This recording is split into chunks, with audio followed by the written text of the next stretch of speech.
Today's video is going to be on my Zildjian cymbal setup, the evolution of my setup, and it's really good. I'm trying to make a quick video on Zildjian. If you've been watching any of my drum covers, you realize that I've been doing a lot of videos where I'm actually playing Paiste cymbals, and I really have found a real love for Paiste cymbals. But about a year before I really got into Paiste cymbals, I jumped into the Zildjian market again. I'd been a Zildjian player for most of the 80s, late 80s and 90s into the early 2000s, and somewhere about 2014 when let's take it back a little bit. I've always played Zildjians. I started out with Zildjians. I started out with a Rock 21 ride cymbal, a 16-inch thin crash, and a pair of 14-inch new beat hi-hats. I would eventually sell them off as I started buying Zildjians and more occasionally buying a Paiste cymbal here or there, and that's in the Paiste video. But about 2014, I started buying Zildjians with a vengeance again. And actually it started in 2011 when I got this pair of new beat hi-hats, 1979 new beat hi-hats with the hollow logo. And at the same time I did that, I picked up a couple other old Zildjians. And the first one being a 20-inch deep ride. And the 20-inch deep ride was reminiscent of my 70s ride cymbals. Okay, and that's what I was going for. And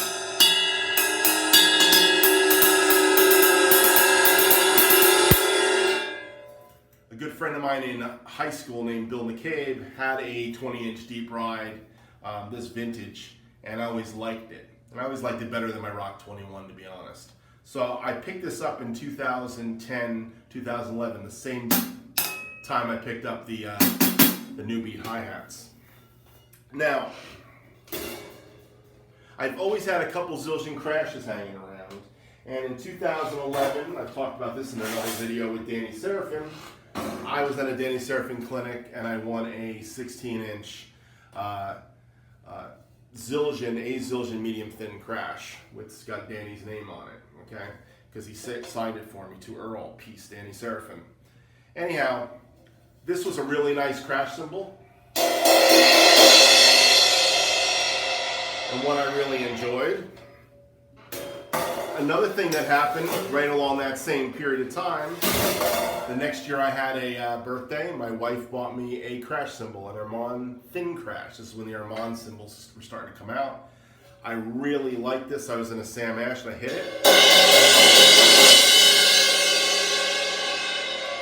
So I've had various crash cymbals, everything from an 18-inch Armand to this 17-inch, I believe it's a thin crash. You know, so I've always had some Zildjians in my staple of what I do, but I never really got back into being a Zildjian guy until I bought this 22-inch Kerope at Maxwell Drum Shop. And I talked about this in my Finding the Perfect Ride Cymbal. I love this ride cymbal. It's very dark, and it's very different than the Paistes I've been playing. So, just to give you a picture of it, this is my little jazz Gretsch kit.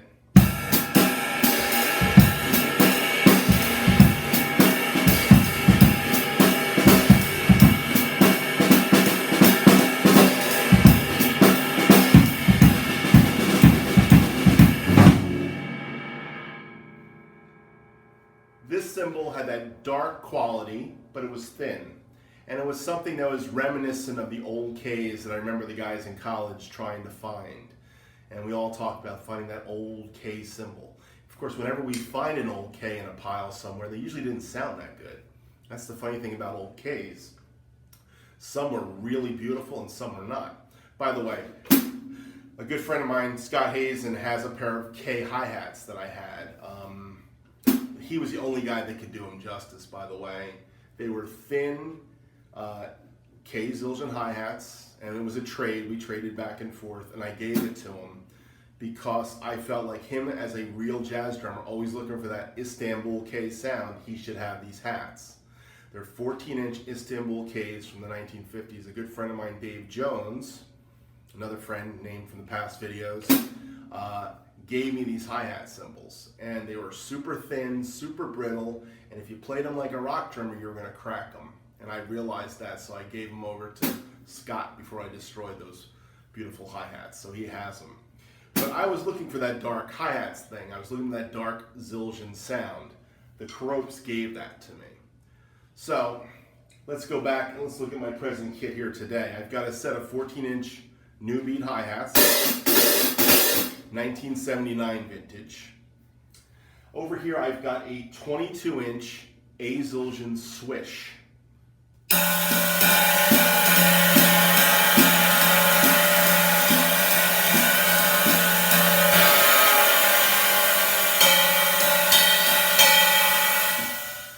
Reminiscent of Peter Erskine. Peter Erskine loves the 22-inch swish cymbals. John Robinson used to play a 22-inch swish when he was in the Zildjian guy. Mel Lewis played a 22-inch swish. This is actually a swish knocker. All those guys played swish knockers, and swish knockers had the 20+ rivets in them going around the cymbal.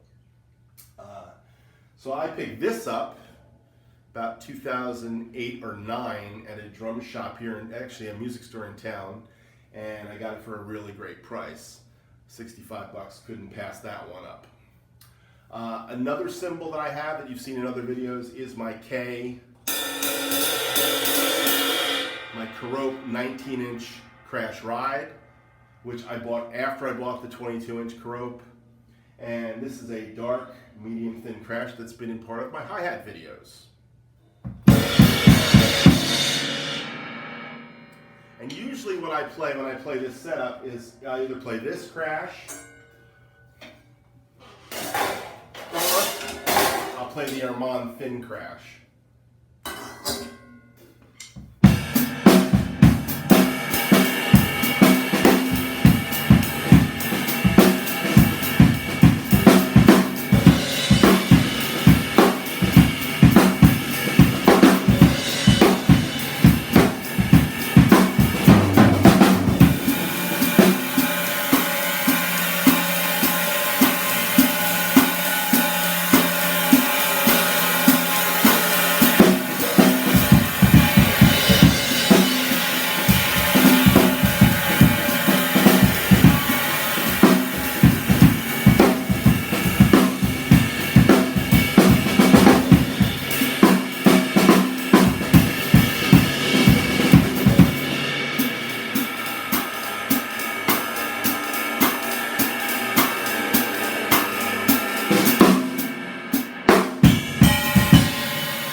Anyhow, this is my Zildjian setup presently that I use most often.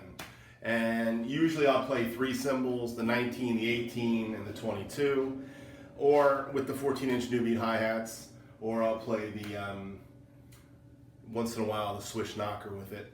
Occasionally I'll switch out 16-inch crashes. I have a couple of them, and a 17-inch crash which barely gets used.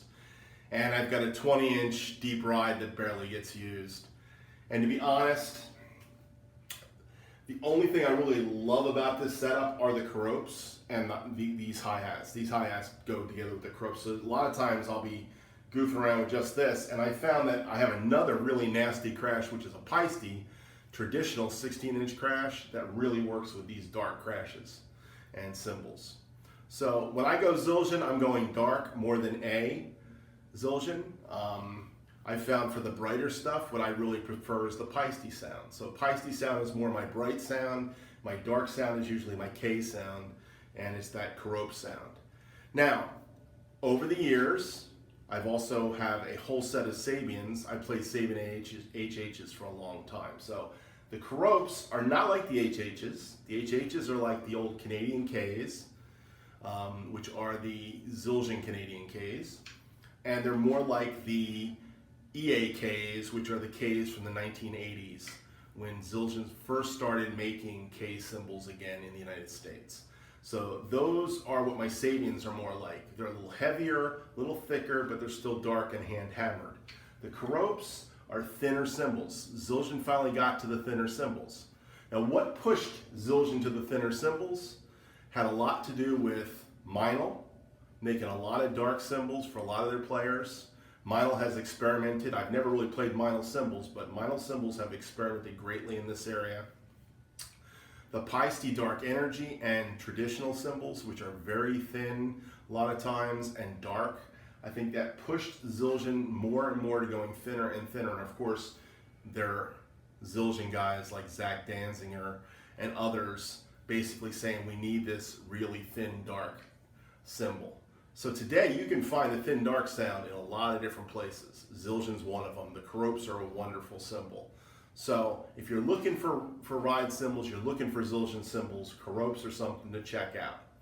Okay, for my taste, the Keropes really work in a jazz setting, but they also work in a rock worship setting. Okay, I do a lot of worship churches, church services, and the Keropes work really well in that setting. Better than the A Zildjians, which are a little brighter. I find that bright cymbals don't work as well in that setting, except for my Paistes. I will tell you that the Paistes that I have right now are thin Paistes, and they're a little bit brighter than the Zildjians. All my giant beats and my 2002s, they seem to work in all those environments because Paistes to B8 metal seems to sit in a certain frequency range in a recording or in a PA system, where the Zildjians are kind of a little bit all over the place sometimes. But I found that these dark Keropes are really beautiful cymbals. I won't be getting rid of them anytime soon. And I just wanted to give them some love, I guess. So I'm giving some Zildjian love today. I love the Zildjian product, the Keropes. Now, by the way, let me just say this. Had this YouTube channel over a year. I have no Paiste affiliations. I have no affiliations with any drum company except one. DMR Custom Drums, and they're not even in business anymore. They built me a couple snare drums. One being this beautiful solid walnut shell drum. It's a 1-ply solid walnut shell drum, DMR Custom Drums, and they were built to look like a Radio King. I did that on purpose. So that is the only drum endorsement I've ever had. All of my equipment have been things I've picked out over the years. Gretsch drums, Zildjian cymbals, Paiste cymbals, Sabian cymbals. The ones I have are ones I picked myself and paid for, or traded back and forth with friends.